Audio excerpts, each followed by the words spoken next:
Hello friends, welcome to cube TV network. This is your Shravani journalist. MLA మరి రాజశేఖర్ రెడ్డి గారి గురించి కొన్ని ఆసక్తికర విషయాలు మీతో షేర్ చేసుకోవాలి అనిపించి ఈ వీడియో చేస్తున్నాను. ఎందుకంటే ప్రజా జీవితంలో ఎంతోమంది మనకి నాయకులు కనిపిస్తూ ఉంటారు.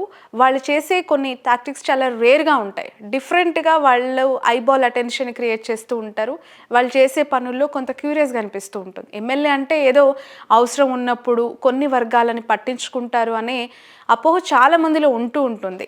ఆ సమయానికి అనుకూలంగానే వాళ్ళ థింగ్స్ అన్నీ ఉంటాయి అని చెప్పి. కానీ ఎమ్మెల్యే మర్రి రాజశేఖర్ రెడ్డి మాత్రం కొంత ప్రజా అవసరాలకి అనుగుణంగా ప్రజా అవసరాలు ఏమున్నాయో గుర్తించి వాళ్ళకి సంబంధించిన పరిపాలన చెయ్యాలని చెప్పి భావించి ఆయన ప్రజాసేవ చేస్తున్నట్లు కనిపిస్తుంది. మరీ ముఖ్యంగా దళితుల గురించి ఆయన మాట్లాడుతూ ఉన్న కొన్ని పనులు నాకు చాలా ముచ్చటేసింది.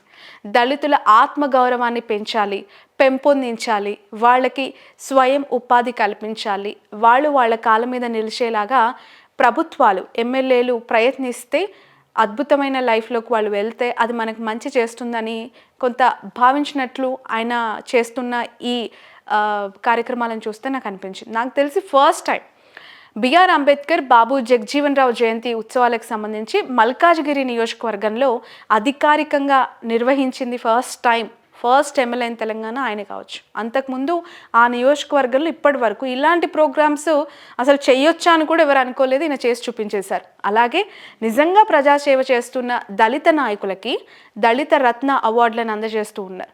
And district vigilance monitoring committee మీటింగ్స్లో కూడా రెగ్యులర్గా పాల్గొంటూ ఎస్సీలు, ఎస్టీలు వాళ్ళపై కేసులకి సంబంధించి దళితుల తరపున ఈయనే ముందుండి ఫైట్ చేస్తూ ఉన్నారు. వాళ్ళకి న్యాయం జరిగేలాగా పోరాడుతూ ఉన్నారు. చాలామంది ఎమ్మెల్యేలు ఈ మీటింగ్స్కి పెద్దగా వెళ్ళరు. పిలిచినా కూడా ఒక నిమిషం అలా కనిపించి ఇలా వెళ్ళిపోవాలనుకునే వాళ్ళు చాలామంది ఉంటారు. బట్ మర్రి రాజశేఖర్ రెడ్డి దానికి భిన్నంగా కనిపిస్తూ ఉన్నారు.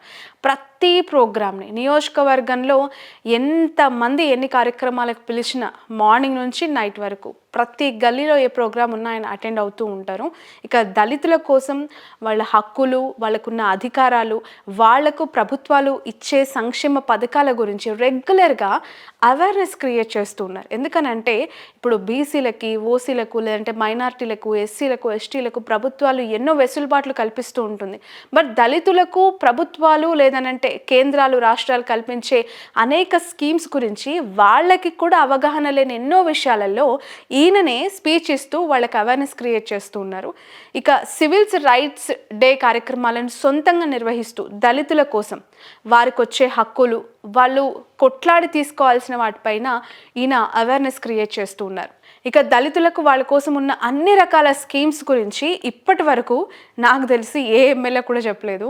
ఈయన ఇలా స్పీచ్ ఇస్తే అందరికీ ఇన్ని స్కీమ్స్ ఉన్నాయా, ఇలా ఉంటుందా దళితులకు సంబంధించి, ఇన్ని కార్యక్రమాలు చేస్తున్నారా ప్రభుత్వాలు అని చెప్పి మాట్లాడుకున్న పరిస్థితి.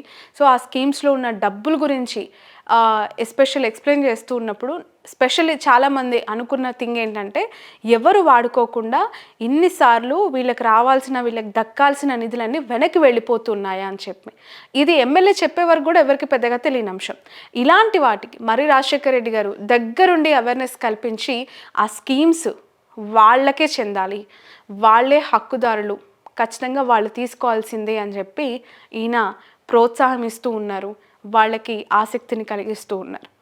కులాంతర వివాహాలు జరిగితే 2.5 లక్షల రూపాయలు వాళ్ళకి నేరుగా అందేలాగా ట్రై చేస్తున్నారు. అండ్ అన్యాయాలకు గురై ఎస్సీ, ఎస్టీ కేసులు నమోదు చేసిన బాధితులకి డబుల్ బెడ్రూమ్ ఇళ్ళు అందేలా కూడా ఆయన చర్యలు తీసుకుంటున్నట్టు కనిపిస్తోంది.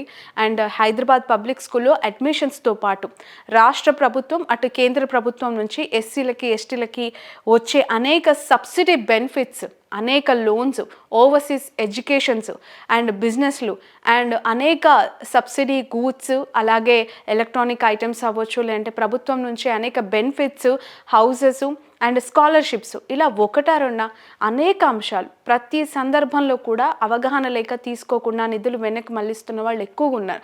సో ఎస్పెషల్లీ ఆ కమ్యూనిటీస్లో ఎస్సీ, ఎస్టీలకు సంబంధించి అవగాహన కల్పిస్తూ వాళ్ళకి అవన్నీ స్కీమ్స్ అందేలాగా అటు కలెక్టర్స్తో ఎప్పటికప్పుడు మాట్లాడుతూ ఈయన వాళ్ళకి సపోర్ట్ చేస్తూ ఉన్నది చూస్తే నిజంగా నాకు చాలామంది ఎమ్మెల్యేలు ఉంటారు, పనిచేస్తున్నామని చెప్తారు, బట్ ఇలాంటి స్కీమ్స్, హక్కులు, అధికారాల గురించి అవగాహన కల్పించాలి, వాళ్ళకి నాలెడ్జ్ క్రియేట్ చేయాలని ఎవరు అనుకోరు.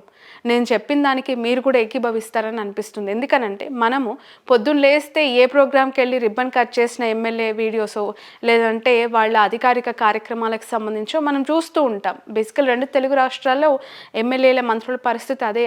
అభివృద్ధి కార్యక్రమానికో, లేదంటే శంకుస్థాపనకో, లేదంటే పార్క్ ఓపెనింగ్, ఇలా అనేక కార్యక్రమాల గురించి ఎమ్మెల్యేల స్కెడ్యూల్స్ మనం చూస్తూ ఉంటాం. కానీ దానికి భిన్నంగా ఒక అవేర్‌నెస్ ప్రోగ్రామ్, ఏకంగా ఒక ఎమ్మెల్యేని ఇనిషియేషన్ తీసుకొని ఇలా ఒక కమ్యూనిటీకి న్యాయం చేయాలి, వాళ్ళకి రావాల్సిన హక్కులు, వాటాల గురించి మనం అవేర్‌నెస్ క్రియేట్ చేస్తే వాళ్ళకి దక్కాల్సినవి వాళ్ళకి దక్కుతాయని చెప్పి తాపత్రయపడి చేస్తూ ఉన్న ఏకైక ఎమ్మెల్యే మర్రి రాజశేఖర రెడ్డి గారే అనిపిస్తోంది. సో ఖచ్చితంగా అప్రిషియేట్ చేయాల్సిన అంశం. సో దళితులకు సంబంధించి ఎస్పెషలీ ఆ వర్గాల్లో ఎవరైనా వాళ్ళకి రావాల్సిన బెనిఫిట్స్ గురించి ఈ ఎమ్మెల్యే గారు చెప్తున్నది విని, వాళ్ళకి దక్కాల్సినవి కేంద్రాలు, రాష్ట్ర ప్రభుత్వాలు ఏం కల్పిస్తున్నారు, వాళ్ళ చదువు కోసం, వాళ్ళ భవిష్యత్తు కోసం, వాళ్ళ ఉన్నతి కోసం ఏం ఇస్తూ ఉన్నాయి ప్రభుత్వాలను అట్లీస్ట్ తెలుసుకొని, నాలెడ్జ్ గెయిన్ చేసుకొని, ఆ అవసరానికి వాళ్ళు ఫుల్ఫిల్ చేసుకుంటే వాళ్ళ భవిష్యత్తుకి ఇది యూస్ఫుల్ అవుతుంది.